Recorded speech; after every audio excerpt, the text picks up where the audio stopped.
Hey, everybody. You know how I say every week, I got a great one for a change? Well, that's a joke because it suggests that most of these are just terrible. And that is just not the case. It's what we call a conceit. I mean, how could I sustain an audience if almost all of my podcasts were just crappy? The exception, of course, are the podcasts I do with Norm Ornstein, which just, well, they are not up to not only my standards, but the National Board of Podcasts has labeled them as, quote, unlistenable. And I don't know why. Norm's a smart guy. He knows a lot. He's widely sought after as a guest on, well, practically everything. Now, I think the problem might be is that we grew up in the same suburb of Minneapolis, St. Louis Park, which when Norm and I were growing up was called St. Jewish Park because we were 20% Jewish. And in Minnesota, that's a lot of Jews. In fact, in Minnesota, any Jews is a lot of Jews. In fact, that was our license plate until 1959. But today I have one of my favorite guests, Dahlia Lithwick, writes about the Supreme Court for Slate and has her own podcast on the court, Amicus. And of course, this week we saw the 20 members of the Judiciary Committee, upon which I used to sit, question Judge Ketanji Brown Jackson. Of course, there were some spectacular awfulness from Lindsey Graham, Ted Cruz, Josh Hawley, Tom Cotton, and Marsha Blackburn. There's this saying at the annual Democratic Farmer Labor Party annual dinner in Minnesota, which is everything's been said, but not everyone has said it. So every one of those very smart but contemptible Republican senators and also Marsha Blackburn repeatedly pounded the lie that Judge Jackson was soft on pedophiles. Hawley had started that line of attack a good week before the hearings. Fox News legal analyst Andrew McCarthy wrote in the conservative periodical National Review that Hawley's attacks were, quote, meritless to the point of demagoguery. Numerous publications noted that Hawley had repeatedly quoted Judge Jackson wildly out of context and that Hawley had tweeted, quote, that he, quote, noticed an alarming pattern when it comes to Judge Jackson's treatment of sex offenders, especially those preying on children. But these cases were about people who had received images of child pornography, a very serious crime which can encourage the sexual exploitation of children. But these are just people who had received that and weren't preying on children and weren't sex criminals. But Hawley's claim was deliberately misleading. And as it turns out, Judge Jackson's sentencing record in these cases mirrored that of the large majority of federal judges, including the one who had been Hawley's choice for a federal judgeship in his state of Missouri. Yet none of that had any effect on the questioning from Republican senators who continued to mischaracterize, misquote, and misrepresent Judge Jackson's sentencing in these cases over and over again throughout or 3 days before the panel. Regarding the Democrats on the committee, Dahlia and I also kind of shared a critique about their approach, with the Republicans constantly talking about how aggrieved they were about the treatment of SCOTUS nominees Bork, Alito, Thomas, Kavanaugh, and Coney Barrett. We both thought it was odd that no Democrat pointed out that they stole 2 seats. You remember that Republicans said that they couldn't take up Garland because it was an election year. Scalia had died in February. But in 2020, they rushed Coney Barrett through in time for her to get sworn in just a week before the 2020 election. So now they have a 6-3 majority, and they're complaining. Dahlia discusses what June is going to look like. That's when this term ends. Roe's going to be gone, Roe v. Wade. The EPA is going to be weakened. Heller, gun rights expanded. Both of us wish that the Democrats on the committee had used these hearings to show the importance and the stakes of the midterms and of keeping the Senate in the majority. Well, you'll hear all that, and Dahlia is always amazing, unlike Norm.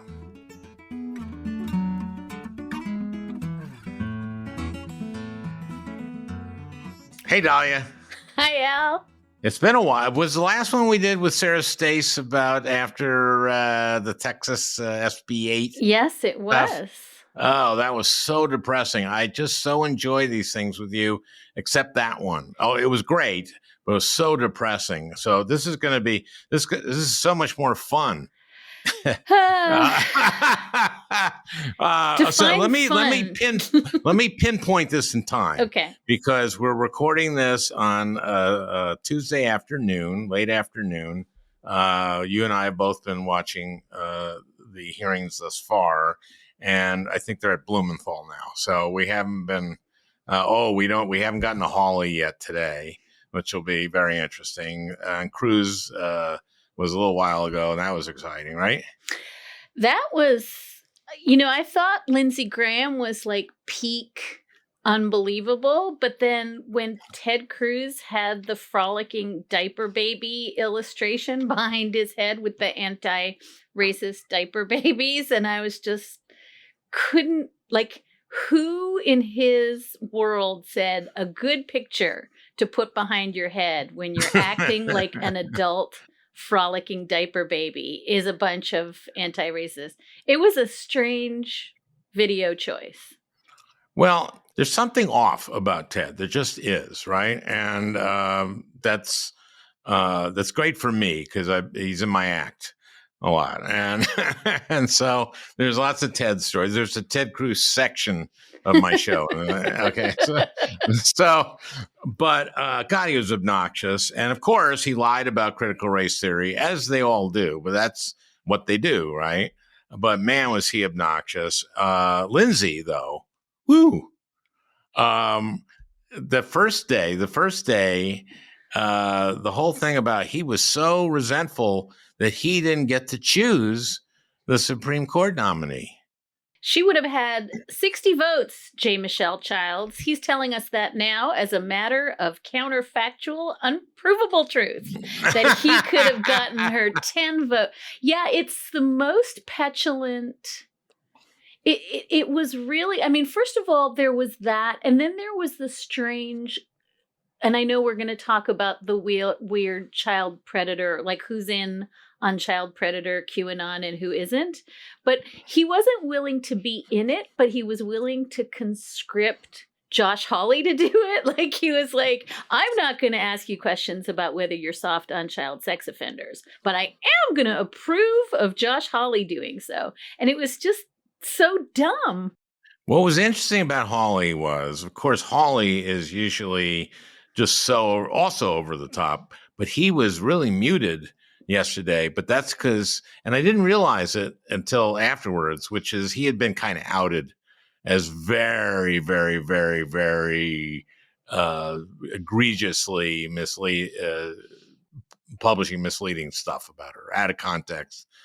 Right? I mean, to be clear, he waited until last Thursday, and we can talk about whether that had anything to do with the specter of Clarence Thomas going into hospital and everything suddenly dialed up. And then right before the hearings, he drops this tweet storm, as you say, massively, massively misrepresenting Judge Jackson's sentencing of child sex offenders in a way that gets him just bitch slapped into next week, not just by people like Doug Berman, experts on sentencing, but by the National Review Online, right? Andrew McCarthy is like, this is scurrilous and it's a smear. Everyone across the boards, including a whole bunch of federal judges, say you have so badly distorted her record, this is beneath you.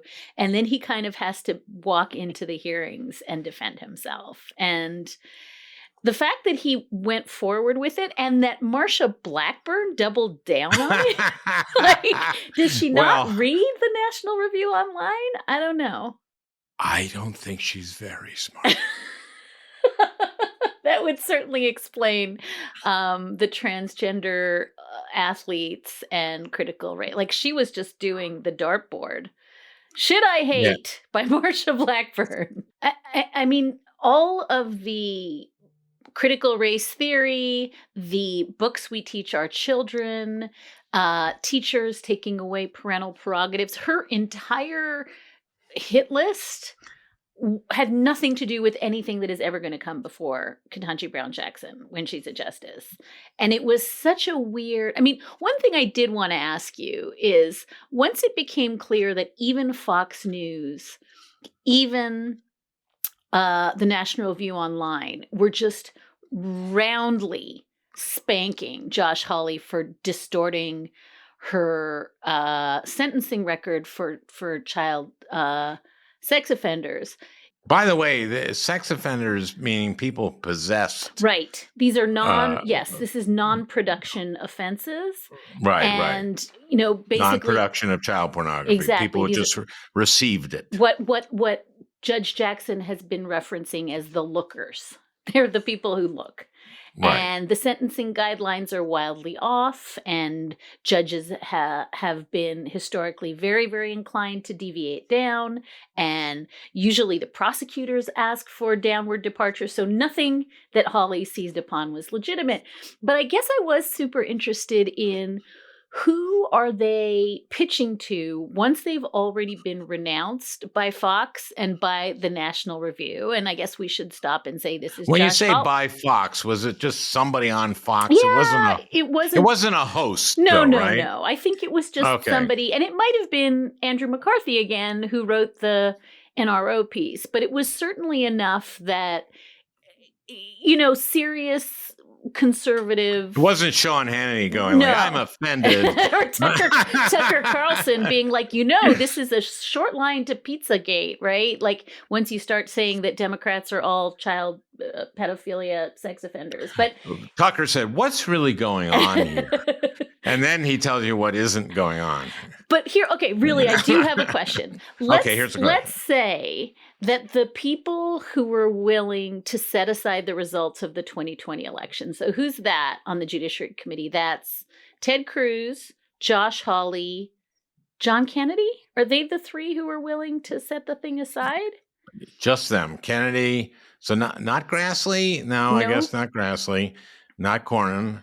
Not Tillis. Tillis? I don't know. Marsha Blackburn, I'm sure. She was willing. Because I'm just wondering if there's like a separate vector here for the people who are just like, oh, screw rule of law. Let's just make stuff up. And if that's why Hawley. Well, a lot of the Cotton. Is Cotton? Where's Cotton come down on this? He wasn't he wasn't one of the, whatever it was, 12 who signed that thing, right? Yeah, I don't think so. I mean, Cotton stayed off that. I'm just wondering what the correlation is of people who were affirmatively happy about the possibility of a coup and the people who are just peddling a bunch of garbage about pedophilia and Ketanji Brown Jackson. That's what I'm asking. The people who, I mean, the Republican Party, about 2/3 of Republicans believe the election was stolen now, right? And so I have contact with some of my former Republican colleagues, and I do ask them, like, why don't you just say the election wasn't stolen?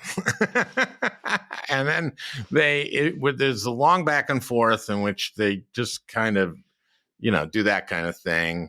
And then finally they go like, look, if I said that I'd lose my primary and you get a guy crazier than me. And well, okay, but really, how much crazier than you? And but I mean, they're just scared of their base, And that's very frightening. I mean, we're very, we're not going to talk about election law. We're talking about the Supreme Court. So let's talk about, so Lindsay, I love they all went like, what you guys did to Bork. I know. And what you did to Kavanaugh. And by the way, with Kavanaugh, they had a tip line that went right to Don McGahn. I mean, but Democrats can't argue that stuff. Democrats on the committee want as little heat as possible. They have to respond to the worst thing, but they're not going to bring that stuff. And then Coney Barrett, that's another thing. They keep bringing up how she was attacked about her religion. She wasn't attacked about her religion one time, obviously during the Supreme Court. Not even the Supreme Court. It was the Seventh Circuit. It wasn't even by the time she was. And that was once. Yes, that was Dianne Feinstein who said, unfortunately, the dogma lives loudly within you, which is like Yoda speak. I don't even know what it means. Yes, but that's it. That's it. That's it. And they quote that, but that's from 2017. It wasn't this last time. And also, but why aren't we saying Merrick Garland? How about Merrick Garland? Remember Merrick Garland? Someone should say that.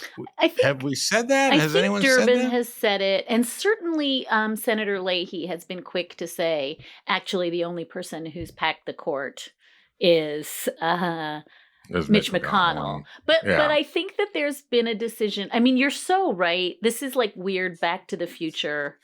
I described it on some show yesterday as it's so like 80s and 90s. It's like Monica versus Rachel. And we're having this conversation about a TV show that's about like Bork and about Miguel Estrada and Janice Rogers Brown. And it's so weird because it's like you have a 6-3 supermajority. You're about to overturn Roe and put guns in the hands of every single person on the New York City subway. Like you won everything. Stop whining. And they can't. They're like, and then one time they said a really super mean thing to Clarence Thomas one time. So there's just like, I don't know how. How about the Alito thing? Oh, the Alito. We're back. Yeah, we did Alito again today.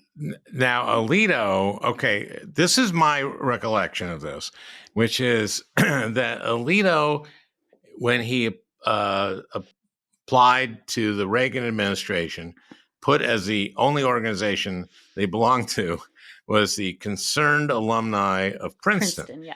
And what were they concerned about? Were they concerned about the state of the language labs?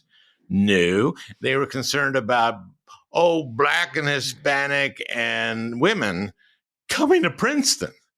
Now, that's a legitimate thing to raise at his hearing, going like, okay, that's the one organization. And kind of their focus was keeping this a white male institution. And then his wife cried, right? Well, right? And who made his wife cry? Do you remember? Oh, that was Lindsey Graham. It wasn't a Democrat. It was Lindsey Graham.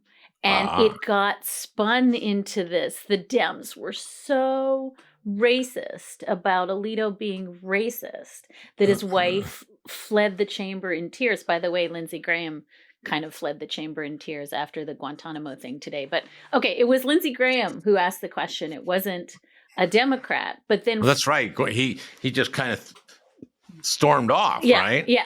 So it's just very funny that became a template for the time Senate Democrats made Mrs. Alito cry about Princeton when it was not the Democrats. And that becomes the template for Lindsey Graham saying, could you be fair to a Catholic?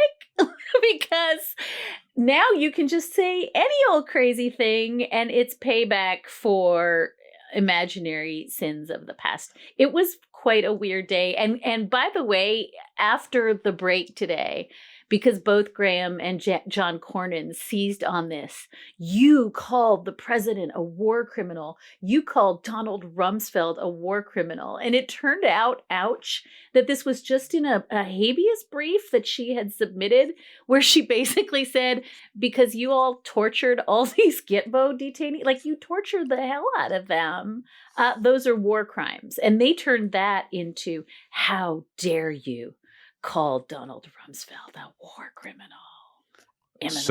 That was also completely out of context. Yep. She didn't actually call them war criminals. No. I gotcha. Uh-huh. Yeah. But also, it was like a crime and it happened during war. She certainly said the things that are alleged to have been done to my client who was tortured would constitute war crimes. That got cherry-picked into, you can't find a nicer name for the president than war criminal, which is even still fractionally less stupid than Ted Cruz's, you are on the board of a school where they teach a book about anti-racism, and her answer was just like, yeah, no, I don't pick the curriculum. I don't know what you're talking about. Well, also, this has been a bugaboo of mine, which is no Republican actually has done the work of knowing what critical race theory is. And critical race theory is, I don't want to, I've done a few podcasts on this because they're lying about it. You know, Youngkin is pledging that the day one that I'm governor, we stop teaching critical race theory in our public schools, which they don't. And, it's fine. They're not teaching critical race theory. It's taught in graduate school, and they're teaching. Yeah, the stuff he pulled up was stuff saying like, you know what? There is race is an issue, and and there's racism. That's not critical race theory. Critical race theory, as you know, because you're in the whole law field, is a legal construct. Oh, and then he went critical means Marxist. Right. Did Cruz go there? Yep, he did. Yeah. He did. Oh my God, he's awful. So, but wait, can we do one more beat on that? Because you were exactly right. Do you remember? You said this. Sam Alito put into his own materials, this is a group that I was involved in that I'm proud to be associated with. Right. How that's comparable to her being on the board of a school that is by design doing justice, racial justice, and that those things are the same, right? That there's a book that's being taught to the kindergartners in her school that is analogous to him bragging about being in an organization at Princeton that wanted to keep people out. Okay, those are the same. That's an analogy. It's too bad I'm not there, because these are the kinds of things I love to do. I know. And love to do. And I know the instruction is no heat, just let's get every possible vote we can by playing nice. But it's so offensive. And also I think we can score points. I mean, this whole these hearings completely underscore the importance of the midterms and of keeping the Senate, right? Yeah. And I wrote this last night because I was so frustrated. The way the Senate Democrats are conducting themselves, it's not just that there's like some sense that there's no midterm coming, or the midterms in which they will lose the Senate is coming, but also in 3 months, Al, there's going to be no Roe v. Wade. In 3 months, Heller is going to be vastly expanded. The EPA is going to be crippled. Like, this is really an historic term, which we don't have to talk about at length. We've talked about it before. We'll talk about it at the end of the term. I've never seen a term like this. And how is it possible that we have Democrats on the committee who are talking as though, like, talk about, it's like the 80s, as the most explosive item on the term is, I don't know, the Dormant Commerce Clause came up today. No, everything is on the table this term. And the fact that we're not using it to draw a line between not just what's at stake in the midterms, but what's literally going to happen in the last week of June, I don't know. I guess it's not turning up the heat, but this is your moment to explain to the American people what it is that the court's been doing for the last 2 years and what we just forgot. Yeah. And of course, the hypocrisy of, crying about Bork when Merrick Garland and then Coney Barrett was sworn in, like 8 days before the election? Yeah, and the voting had already started, right? Early voting had already started. There were millions. Yeah. And remember in 16, they said, well, you can't, there's already votes from New Hampshire. Yep. That's what they said. And so this was probably tens of millions of votes. Yep. By the time when she was sworn in, there were tens of millions of votes. Yep. And if we want to pull on this one further, I think that not only are the Democrats really missing an opportunity to explain how the court has changed in 4 short years and what's at stake, but I think that it's also somehow the only people who have a coherent theory of what judges do are Republicans. And they just keep saying, originalism, originalism, originalism, as though it means something. Stipulated it doesn't mean anything. But here's a really good opportunity to say, no, this is our theory. It's better. And it's not living constitutionalism, which is an idea that, I think was in vogue in 1974 and never spoken again. But give us a theory, give us an elevator pitch, help the American people understand that the alternative to talking to the framers with the Ouija board is X. And we can't do it. We can't freaking explain to the people what it is that a judge could do if it wasn't original public meaning or all of these, theories. And it's so maddening. You have this national infomercial about why it is that the Trump judges are screwing up the country, and you can't say a sentence about it. I don't know about Schumer's leadership. This is what I question is I know what's happening in caucus. We want every vote we can get. And so don't rock the boat. Just keep the heat down so we can get 52. And it's no, draw the contrast and respond to them. Yeah. Yeah. No, it's really strange because it ends up boxing the nominee into that box. If all you have is either originalism or make crap up and do interpretive dance, which is how Mike Lee describes constitutional, theory, then if nobody on your side is saying, no, there's a thing that isn't interpretive dance, it's a really cool way of deciding, constitutional law that actually expands the vote. It's good. Today we had this completely dumb conversation about substantive due process and privacy and reproductive rights and LGBTQ rights. And nobody said a freaking word about maybe it's a good thing that people can choose to have birth control in their marriages. Thank you, Griswold versus Connecticut. And so it's just the asymmetry of the elevator pitch. Also, Cornyn brings up trying to overturn Obergefell. Oh, yeah. Well, Dred Scott, in fairness, wasn't overturned. No. There was a constitutional amendment, I guess. Yeah. But no, it was basically him wanting to overturn. I mean, he wants to overturn Obergefell, and probably he wants to overturn Obergefell, and I'm sorry, but that one seems to be really that's gone. I mean that no one does anyone actually care about that anymore?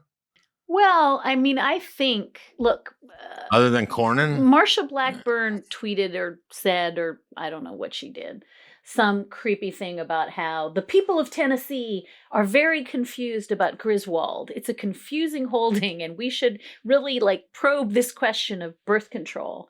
And they are definitely wanting to go back. They want to hopscotch back from Obergefell and marriage equality and Lawrence and, the right to have same sex relationships, and they want to hopscotch back to Roe and then back to Griswold. And really, I do think that part of this whole conversation about how is that a winner?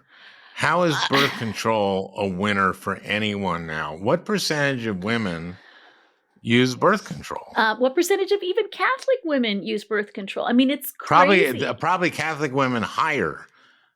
Yeah, no, I mean, it's an insane thing. But if you look, well, it's 90% of Catholic women. It's astonishingly high. I don't have the number at my fingertips, but I think if you look at these people who are, so why don't you? I don't, because I suck.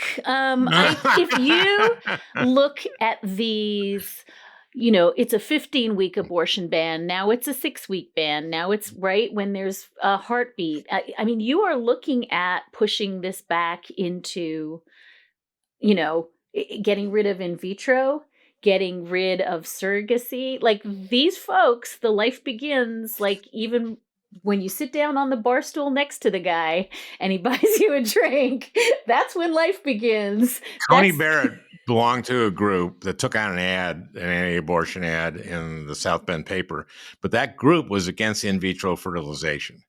So the question, if I had been there, that I would have asked her was, okay, you're in South Bend. This is a hypothetical, but it's not one you're going to have to decide on. Okay, you're passing a building. It's on fire. This building has two things in it, a pre-K, child care center, and an in vitro fertilization clinic. And you get there, and there's a lot of smoke, and the teachers for the child care thing have gotten everybody out but a girl in a wheelchair. And you can either save her or the thousands and thousands of lives in the freezers. Which would you go and save, Judge Barrett? The thousands of people in the freezers or the 4-year-old girl in the wheelchair? And tell me your thinking.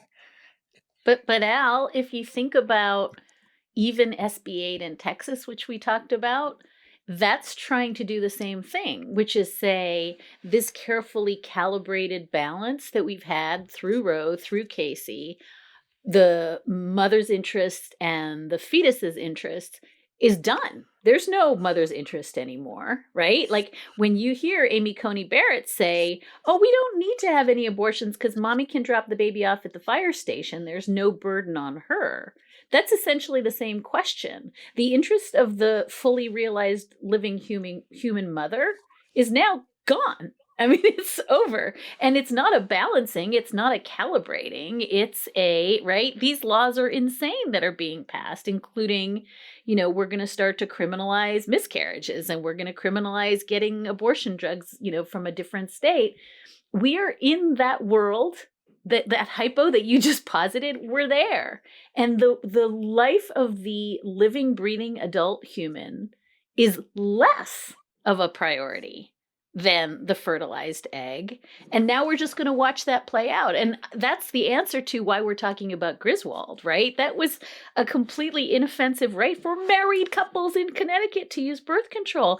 And Amy Coney Barrett, we've talked about this before, would not say at her hearing that Griswold was good precedent of the court. Because that's what they're coming for next, my friend. Womp womp. Okay. Remember I said the last time we talked it was depressing? Yeah, I know. Okay. Can we do Ted Cruz again? Yes. Okay. Let's do Ted Cruz. So what was his first day? First day, it was gun control. Talk about gun control, right? A little bit on guns. Democrats want to abolish the police. Yep. He said that. Tom Cotton did the full-on American carnage, mobs of marauding, torch-wielding. I don't know what he was watching. He was watching Tom some Cotton was, Mel Gibson movie. I don't know what was happening. He was like Mad Max times 12. I don't know what that was. He, yeah, it's hard to decide which of the three is worse. A Hawley, Cruz, or Cotton. By the way, I'm just thinking that we're so close now to losing our democracy, but that's a different thing. But they aren't bringing that up either. Not at all. You know how it's coming up? Actually, Amy Klobuchar is bringing it up because she keeps referencing what's happening in Ukraine and the need for rule of law and the need for democratic institutions. But I don't think that you have to point to Ukraine. You can point to January 6th, and I haven't heard that once, I think. I don't think I've heard it once. Yeah, and you have a political party, an entire political party, calling that legitimate political discourse. Yep. That's it. Just I'm getting 1984 kind of War is Peace stuff out of them. I think that it's just a decision to take the win, right? Like, we're not going to die. Oh, well, not War is Peace from us, but War is Peace from that whole. I mean, Republicans. Listen, I think it's so interesting when you get somebody who says, just please read my 570 written opinions, right? That's what Judge Jackson said. She can't actually do a really deft job answering these like legal philosophy questions. She got a little stumped today with Cornyn on, substantive due process and, unenumerated rights. Like, she's not doing elevator pitches. This is not a person who flew down to Florida to litigate Bush v. Gore the way John Roberts and Brett Kavanaugh and Amy Coney Barrett all did. This is just a judge's judge who's just like, I don't have a philosophy, I have a methodology, and you can look at my freaking 600 cases and you can find out what kind of judge I am. And they're like, we don't want to talk about what kind of judge you are. We want to talk about critical race theory. And it is 1984. I mean, it's a total unwillingness to take her on the terms, the purported terms of, you are a judge, you are going to be a justice, let's look at how you do judging, and nobody's interested in talking about that. Let me ask you about that, because she says, I have this methodology. She said that in her intro. By the way, I was so moved by her former roommate. Oh, I know. Oh my God. It's me. I saw that as like, I don't know how long that intro was, like 7 minutes, but it was like a 7-minute speech that she probably wrote in 8 minutes, because it was so right from the heart. I mean, it was so beautiful. She's the friend you're immediately drawn to for their outgoing and friendly nature. As our circle of friends grew, she's the one who became the rock for us all. Even though we are the same age, she is the role model who makes you believe in what she said. You can do it, and here's how. And she showed us how, by the power of her example of hard work, preparation, and excellence that transforms the seemingly impossible into the achievable. It's like you've never seen anyone introduced like that. That was amazing. That was someone who was a lifelong friend and who together they had gone through these, what had been barriers. And if you read their story about the judge telling them like, okay, we can protest, but don't, study when they were in college, right? Telling her roommates, Judge Jackson would say like, okay, yeah, we should protest this, but not spend all our time protesting, guys. Let's get to hit the books and accomplish, and God damn, I was so moved by that. I was moved. And I was also, I have to confess, moved by her husband, Patrick, who was sitting behind her and weeping silently. And I was just like, this is the great. And here's a little piece of reporting.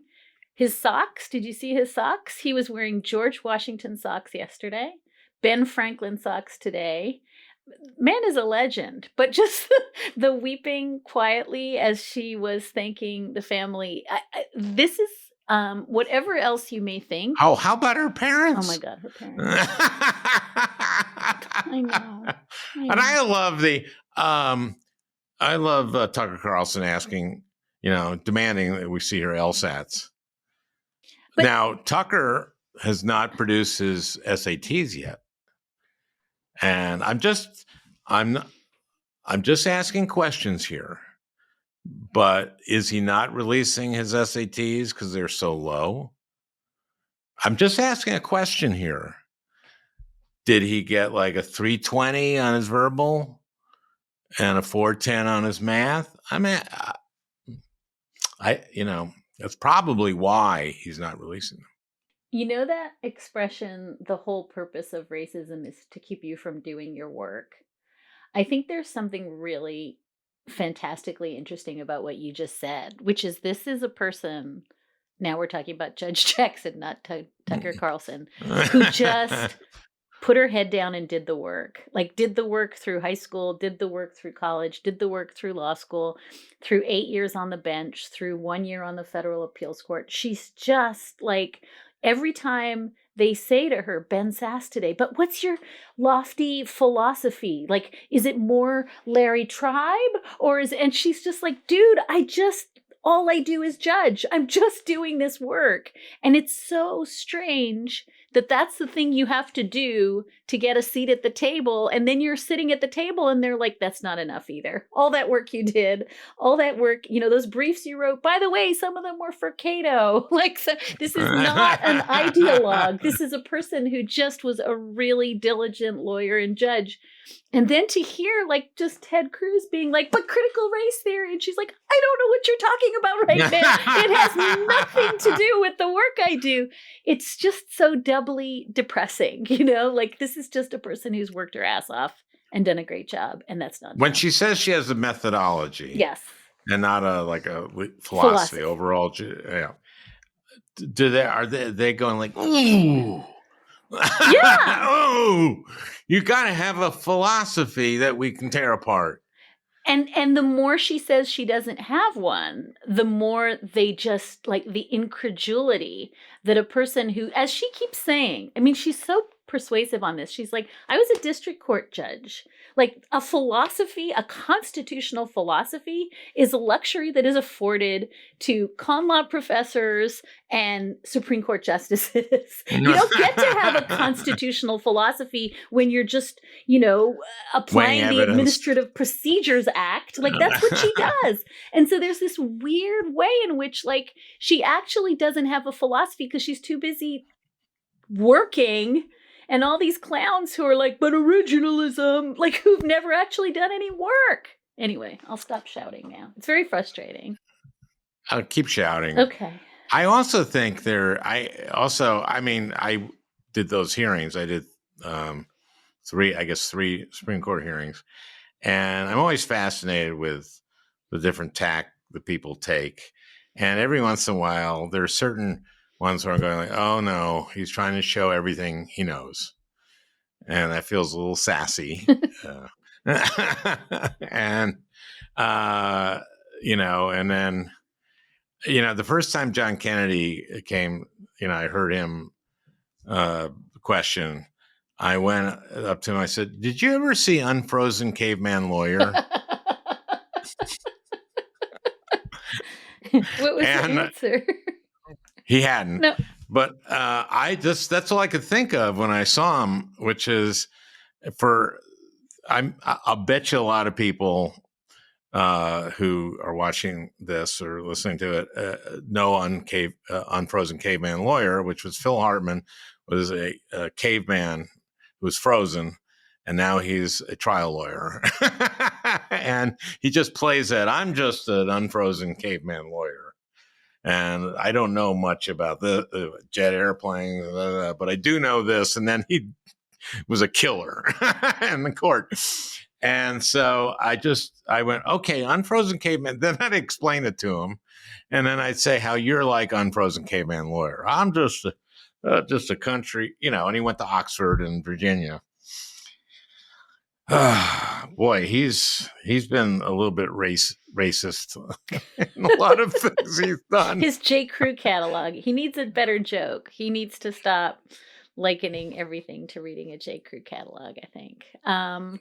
Well, yeah. I mean, in the Merrick Garland thing, he just unfortunately, well, he's in Louisiana, so you can't lose that way, I guess. But I don't know. I'm not going to go through every colleague here. Oh, yeah. So she's asked about court packing. And of course, isn't that an easy one? Like, that's like a legislative thing, isn't it? And also, I may have to decide on that. Yeah. And I mean, that's easy. I think the two things that some of them are easy and dumb, and some of them are hard and dumb. Critical race theory, how she deflects that, the you're a pedophile, that's hard and dumb. Easy and dumb is demand justice likes you. We hate demand justice. Why do they like you? If they like you, we have to hate you. Like, that whole thing is dumb. But I liked her answer, which is a lot of people like me. Yeah. No. and whoever was asking went like, yeah. Well, that was also. I should have anticipated that. Judge Jackson, don't you think that J. Michelle Childs would have been a vastly better nominee than you? That also, that's dumb and easy. But I think, that the things that are court packing, the answer is the right thing, which is, I'm going to say the same thing Amy Coney Barrett said, which is, it's none of my stinking business. Next. Yeah, you can't say anything to that. I said the same thing, Amy Coney Barrett. So Sheldon is again, it's about money, dark money, and the idea of them bringing up all the dark money behind you. And I just saw smoke coming out of Sheldon Whitehouse's ears, because that's his issue. And it's. Why do they? Well, of course they do. They just do it, don't they? They just doesn't matter. It's your 1984 thing. It's classic gaslighting. Accuse the Democrats of doing the thing that you did. So that's. I think the dark money is a classic example of, we actually purchased 3 Supreme Court seats. How dare you? How dare you have a penny go into groups that care about this? So it's just gaslighting. Well, so great to see you. You too. Looking forward to your piece, and looking forward to the rest of these hearings. And thank you for having me. You bet. Thank you. Okay.